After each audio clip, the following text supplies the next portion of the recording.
भारत की पौराणिक कथाओं की अद्भुत दुनिया में आपका स्वागत है। नमस्कार दोस्तों, स्वागत है आपका भारत की पौराणिक कथाओं की अद्भुत दुनिया में, जहां हम समय की रेत में यात्रा करेंगे और भारत की महान गाथाओं को फिर से जीवंत करेंगे। ये कहानियां सदियों से चली आ रही हैं, पीढ़ी दर पीढ़ी ये कहानियां हमारी संस्कृति का अभिन्न हिस्सा बन गई हैं। ये कहानियां न केवल मनोरंजन करती हैं, बल्कि हमें नैतिक, आध्यात्मिक और सांस्कृतिक मूल्य भी सिखाती हैं। तो तैयार हो जाइए एक अविश्वसनीय सफर के लिए। दोस्तों, रामायण एक ऐसी कहानी है जो हर भारतीय के दिल के करीब है। यह महाकाव्य न केवल एक धार्मिक ग्रंथ है, बल्कि यह हमारे जीवन के हर पहलू को छूता है। यह भगवान राम की कहानी है, जो मर्यादा पुरुषोत्तम कहलाते हैं, जिनका जीवन आदर्शों और सिद्धांतों का प्रतीक है। राम का चरित्र हमें सिखाता है कि कैसे एक व्यक्ति अपने कर्तव्यों का पालन करते हुए भी प्रेम और त्याग का उदाहरण बन सकता है। जिनके जीवन में प्रेम, कर्तव्य और बलिदान का अद्भुत मेल देखने को मिलता है। राम का जीवन हमें यह भी सिखाता है कि सच्चा प्रेम और कर्तव्य निभाने के लिए हमें कितनी कठिनाइयों का सामना करना पड़ सकता है। अयोध्या के राजकुमार राम को अपने पिता के वचन के कारण अपनी पत्नी सीता और भाई लक्ष्मण के साथ वनवास जाना पड़ता है। यह वनवास केवल एक शारीरिक यात्रा नहीं थी, बल्कि यह एक आत्मिक और मानसिक यात्रा भी थी, जिसमें उन्होंने अपने कर्तव्यों और आदर्शों का पालन किया। वनवास के दौरान लंका का राजा रावण सीता का हरण कर लेता है। यह घटना राम के जीवन में एक महत्वपूर्ण मोड़ साबित होती है, जो उन्हें एक महान योद्धा और नेता के रूप में उभरने का अवसर देती है। राम अपनी प्यारी सीता को रावण के चंगुल से छुड़ाने के लिए निकल पड़ते हैं, एक ऐसी यात्रा पर जो कर्तव्य, प्रेम और बलिदान की मिसाल बन गई। इस यात्रा में उन्होंने अनेक कठिनाइयों का सामना किया और अपने धैर्य और साहस से सभी बाधाओं को पार किया। उनके साथ इस यात्रा में उनके अनन्य भक्त पवन पुत्र हनुमान भी शामिल होते हैं, जिनकी शक्ति और बुद्धि राम के लिए बहुत काम आती है। हनुमान का चरित्र हमें सिखाता है कि सच्ची भक्ति और निष्ठा से हम किसी भी कठिनाई को पार कर सकते हैं। रामायण सिर्फ एक कहानी नहीं है, यह एक जीवन जीने का तरीका है, जो हमें धर्म, कर्म, प्रेम और त्याग का महत्व समझाती है। यह हमें यह भी सिखाती है कि कैसे हम अपने जीवन में संतुलन बना सकते हैं और अपने कर्तव्यों का पालन कर सकते हैं। यह हमें सिखाती है कि मुश्किल समय में भी धैर्य और साहस नहीं छोड़ना चाहिए और हमेशा सच्चाई और न्याय के लिए लड़ते रहना चाहिए। रामायण का हर पात्र हमें एक महत्वपूर्ण जीवन पाठ सिखाता है, चाहे वह राम हो, सीता हो, लक्ष्मण हो या हनुमान। हालांकि रामायण की घटनाओं को साबित करने के लिए कोई ऐतिहासिक सबूत नहीं है। कई लोग मानते हैं कि यह कहानी बहुत पहले भारत में हुई सच्ची घटनाओं पर आधारित है। यह विश्वास हमें हमारे इतिहास और संस्कृति से जोड़ता है और हमें गर्व का अनुभव कराता है। अयोध्या और श्रीलंका जैसे स्थानों में खोजों को इस कथा से जोड़ा गया है। यह स्थान आज भी हमें रामायण की याद दिलाते हैं और हमें प्रेरित करते हैं कि हम अपने जीवन में रामायण के आदर्शों को अपनाएं। महाभारत एक ऐसा महाकाव्य है जो हमें अच्छाई और बुराई के बीच के युद्ध की याद दिलाता है। यह महाकाव्य न केवल एक युद्ध की कहानी है, बल्कि यह जीवन के विभिन्न पहलुओं को भी उजागर करता है। यह कुरुक्षेत्र के मैदान में लड़े गए एक भयानक युद्ध की कहानी है, जहां दो परिवारों, पांडवों और कौरवों ने धर्म और अधर्म के लिए अपना सब कुछ दांव पर लगा दिया। इस युद्ध में न केवल शारीरिक बल का प्रदर्शन हुआ, बल्कि मानसिक और आध्यात्मिक संघर्ष भी देखने को मिला। पांडव, जो धर्म के साथ थे, और कौरव, जो अधर्म के रास्ते पर चल रहे थे, के बीच यह युद्ध 18 दिनों तक चला। इस दौरान दोनों पक्षों ने अपनी अपनी मान्यताओं और सिद्धांतों के लिए लड़ाई लड़ी, जिससे यह युद्ध और भी महत्वपूर्ण बन गया। इस युद्ध में न केवल मनुष्य बल्कि देवता भी शामिल थे, और इसके कारण दोनों ही तरफ बहुत विनाश हुआ। देवताओं की भागीदारी ने इस युद्ध को और भी अधिक रहस्यमय और अद्वितीय बना दिया। महाभारत हमें सिखाती है कि घमंड, लालच और अन्याय का रास्ता हमें कितनी आसानी से बर्बादी की ओर ले जा सकता है। यह महाकाव्य हमें यह भी बताता है कि कैसे एक व्यक्ति के गलत निर्णय पूरे समाज को प्रभावित कर सकते हैं। यह हमें यह भी सिखाती है कि धर्म की रक्षा के लिए कभी कभी हमें कठोर फैसले लेने पड़ते हैं और त्याग करने पड़ते हैं। धर्म की राह पर चलना हमेशा आसान नहीं होता, लेकिन यह हमें सच्चे सुख और शांति की ओर ले जाता है। कुछ इतिहासकार मानते हैं कि महाभारत एक सच्चे युद्ध पर आधारित हो सकती है, जो बहुत पहले हुआ था। इस युद्ध के ऐतिहासिक प्रमाण हमें यह सोचने पर मजबूर करते हैं कि यह महाकाव्य केवल एक कहानी नहीं, बल्कि एक वास्तविक घटना हो सकती है। महाभारत का एक हिस्सा भगवद गीता हिंदू धर्म में एक मुख्य ग्रंथ भी है।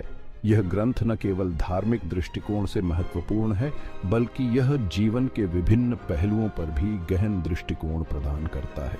इस ग्रंथ में भगवान कृष्ण द्वारा अर्जुन को दिए गए उपदेश हमें जीवन, मृत्यु और कर्म के बारे में ज्ञान प्रदान करते हैं। भगवद गीता के उपदेश हमें यह सिखाते हैं कि कैसे हम अपने कर्तव्यों का पालन करते हुए जीवन में संतुलन बना सकते हैं और सच्चे अर्थों में सफलता प्राप्त कर सकते हैं।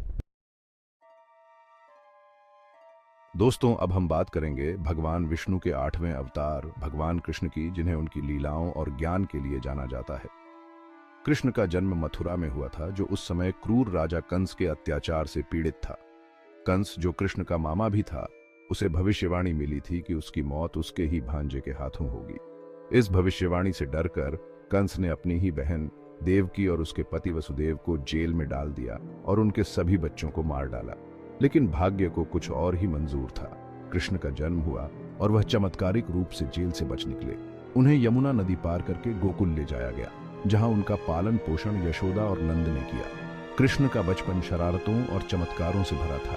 उन्होंने कई राक्षसों को मारा, जिनमें उनकी मौसी पुतना भी शामिल थी। बड़े होकर कृष्ण ने मथुरा वापस जाकर कंस को मारा और अपने माता पिता को जेल से मुक्त कराया।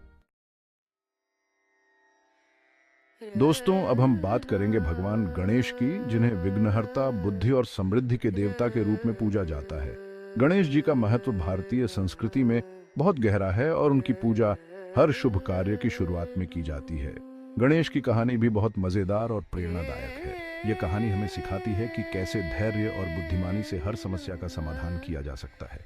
कहते हैं कि एक बार माता पार्वती नहाने जा रही थी, तो उन्होंने हल्दी से एक बच्चे की मूर्ति बनाई और उसे अपने दरवाजे पर पहरेदार बना दिया। ये मूर्ति उनके लिए बहुत प्रिय थी और उन्होंने उसे अपने पुत्र के रूप में देखा।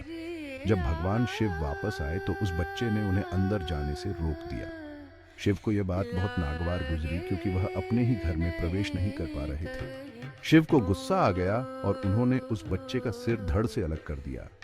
यह घटना बहुत ही दुखद थी और इससे पार्वती का दिल टूट गया। जब पार्वती को इस बात का पता चला तो वह बहुत दुखी हुई। उन्होंने शिव से अपने पुत्र को वापस लाने की प्रार्थना की। शिव ने अपनी पत्नी को शांत करने के लिए वादा किया कि वह उस बच्चे को फिर से जिंदा करेंगे।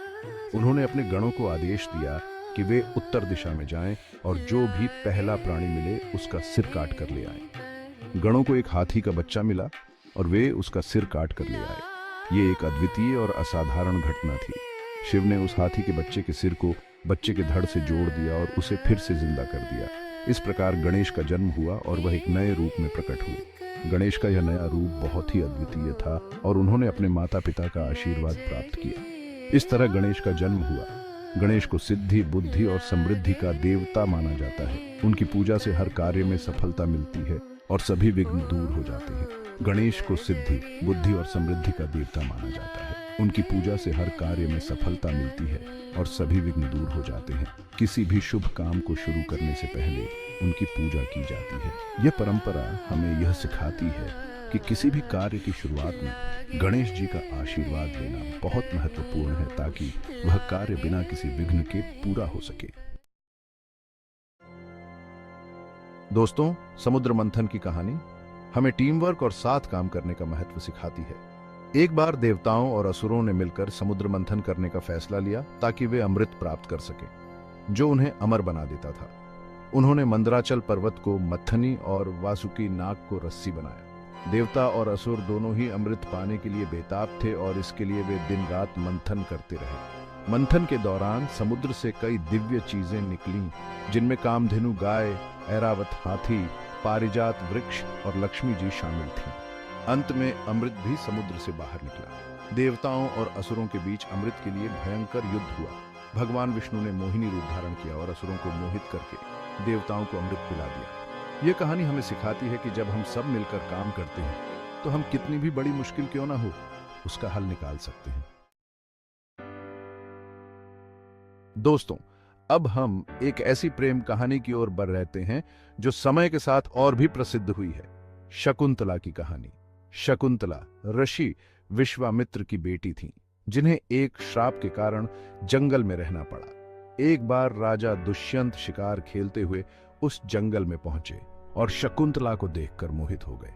उन्होंने गंधर्व विवाह के अनुसार शकुंतला से शादी कर ली और उन्हें अपनी पत्नी बना लिया। लेकिन भाग्य को कुछ और ही मंजूर था। एक श्राप के कारण दुष्यंत शकुंतला को भूल गए और उन्हें अपनी पत्नी मानने से इनकार कर दिया। शकुंतला ने अकेले ही अपने बेटे भरत को जन्म दिया और उसका पालन पोषण किया। अंत में एक दिव्यांग बच्चे के रूप में भरत ने अपने पिता को पहचान लिया और दुष्यंत को अपनी गलती का एहसास हुआ। दुष्यंत ने शकुंतला और भरत को खुशी खुशी अपना लिया और वे सभी एक साथ रहने लगे। ये कहानी हमें सिखाती है कि सच्चा प्यार कभी खत्म नहीं होता और हमेशा बना रहता है।